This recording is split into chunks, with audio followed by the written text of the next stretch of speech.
In this lesson, you're going to learn the rest of the uses of the word beat. So as we discussed before, beat can be used to describe a particular pulse. When someone says, "Can you feel the beat?" what they mean is, can you feel the pulse that I am feeling?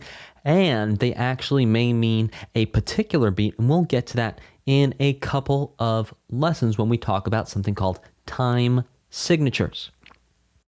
Another use of the word beat is for an instrumental production for hip hop and sometimes for pop or dance music that is ready and waiting for a singer or rapper or MC, if you will, to sing or rap over the beat to make a song.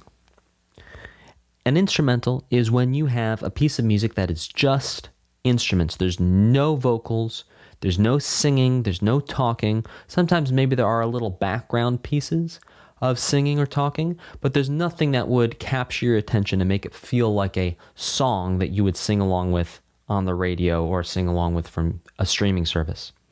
So when we have just the piece of music without the rapping, without the singing, that instrumental piece of music is called a beat. I will see you in the next lesson. Hey there, if you want to learn more about music theory, I highly recommend right now going to grab the 10 things everyone should know about music theory. It's a free download for you that you can get right now. There's a link in the description, also in the pinned comment below this video. So what are you waiting for? Go grab that thing and I will see you in the next video.